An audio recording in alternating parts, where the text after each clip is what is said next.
Hey guys, what's going on? Welcome to the video. So we've continued to see increased volatility in the stock market, and due to that we've seen some great trade opportunities and setups form. In this video we'll be going over the major patterns that have formed on the S&P 500 and Bitcoin, along with the top trade ideas that I'm watching in the week and weeks ahead. And a quick note before we get into it is I'm filming this video on Thursday since I won't have a chance to this weekend, so my charts do not include Friday's price action. Alright, let's go ahead and get into it. So starting out by taking a look at the S&P futures chart. Last week we went over the key levels to watch for upside, which included the key 59.85 to 59.94 zone, which acted as key resistance and top of range for all of the previous week. It was able to break above this on Monday, which then targeted the next major zone at 60.35 to 60.40, which after a small rejection, it was also able to break above. From here, it rallied up to the 60.60 to 60.75 zone, which rejected and failed back below 60.35 to 60.40, which resulted in a failed breakout and made a lower high off that zone. From there, it followed through lower back below 59.85 to 59.94, which triggered larger downside before finding support near 59.14 and then consolidated there through Thursday. So this price action continues to be volatile and messy, with buyers failing that upside break attempt early in the week.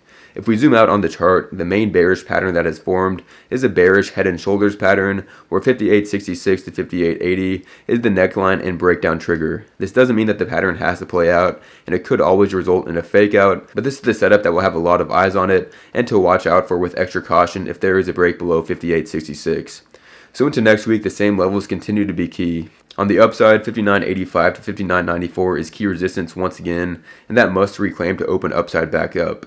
From there, it can target a move back to 60.10 and 60.35 to 60.40, and then the last week's high next above there. Key supports on the downside are at 5900 to 5914, and then 58.66 to 58.80 below there, which is also the neckline of the head and shoulders pattern, and would be a must-hold spot for buyers to avoid a larger breakdown to the downside. Now taking a look at Bitcoin, so a few weeks ago we went over how the 50 EMA had acted as a key pivot, and that was important to watch to dictate the next move. One scenario that we went over was an undercut of it, and then it reclaimed to trigger upside, and that is what played out after it reclaimed. It saw a rally back up to over 100k once again. Though it rejected there, it is now at essentially the same spot that it was.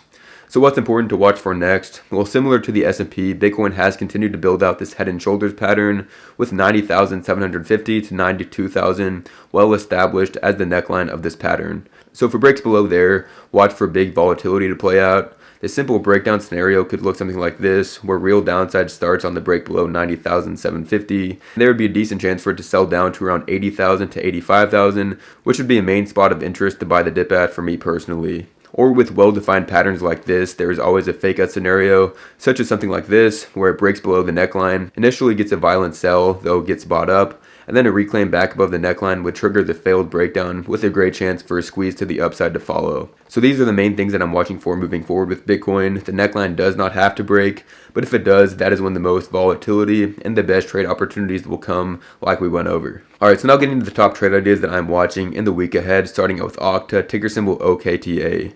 So this stock has shown big relative strength versus the market since the new year, and it is potentially setting up for a large breakout and upside reversal. So it recently found strong support off the 50-day moving average at 79.26, which also put in a higher low, and is now testing a major cluster of resistances. So this cluster includes 86 to 88, which has acted as a key pivot zone, the 200-day moving average, which is currently at 86.76, where it found resistance at on Tuesday, and then the key trendline resistance, which roughly lines up with that 88 key level. So I'll be watching for the 200-day moving average and the trendline at about 88 to act as potential breakout triggers, and a break and hold above the trendline can set up the larger breakout. Breaking above there can target smaller resistance above at 89.5 to 91, and then larger upside opens above 91, likely to target $100 per share next. So the easiest way to trade this would be to either enter on a break and hold above the 200-day moving average, or on a break and hold above the $88 level, and play with a tight stop loss back below each level to keep that risk low. So another setup that I'm keeping on close watch in the week ahead is Boeing, ticker symbol BA. So this stock has been a big laggard for years, though it's finally looking constructive for larger upside once again. So zooming into the chart, we can see that the 200-day moving average has acted as a key pivot for this stock, where it's been bullish above and bearish below. And the stock recently reclaimed back above it, and is now backtesting it as new support.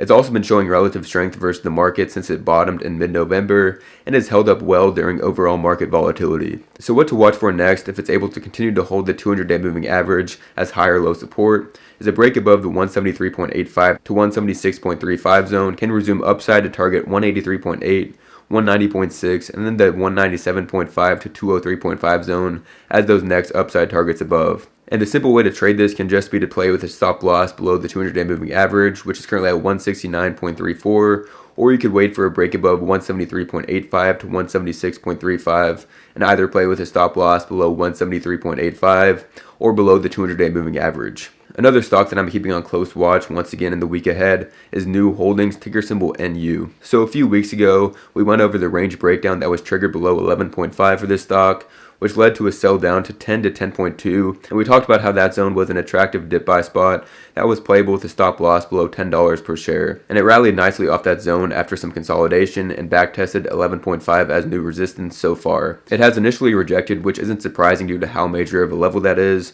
and is now attempting to establish a higher low off the 11 to 11.2 zone. If it's able to hold this, it sets up for another test of 11.5 next, which would be more likely to break next time around, and a break above 11.5 can act as a strong upside trigger to target 12.24 next, and a break and hold above there sends it into the large gap above. The easiest way to trade this would be to enter on a break and hold above 11.5 with a tight stop loss back below, and then ride the move a lot higher if it is able to successfully follow through. And another stock to keep at the top of the watch list is Robinhood, ticker symbol HOOD. So we went over this stock as a big election beneficiary after the election in November, and that resulted in a great upside move with a run all the way up to 43.35 resistance. And since then it has been building out a consolidation base for about a month and a half between 43.35 resistance and top of range and 33.95 support and bottom of range. It has also held up very well compared to other leaders during market and Bitcoin volatility, which is a big sign of strength as many were thinking that this stock would be closely correlated with Bitcoin. So the longer that this consolidation builds out, the better, and the more energy that gets built up. Though once it breaks above 43.35, the stock can be off to the races once again for the next leg higher. Above there can target 45.91 next, and then 50 and 55.13 above there. So that's everything I'm watching for in the week ahead. Thank you guys for watching. For anybody interested in joining the private Discord chat, that is the first link down in the description to get my personal trade alerts, nightly watch lists, and I answer any questions you guys have in there. Good luck trading the week ahead, and I'll catch you all next time, and peace out.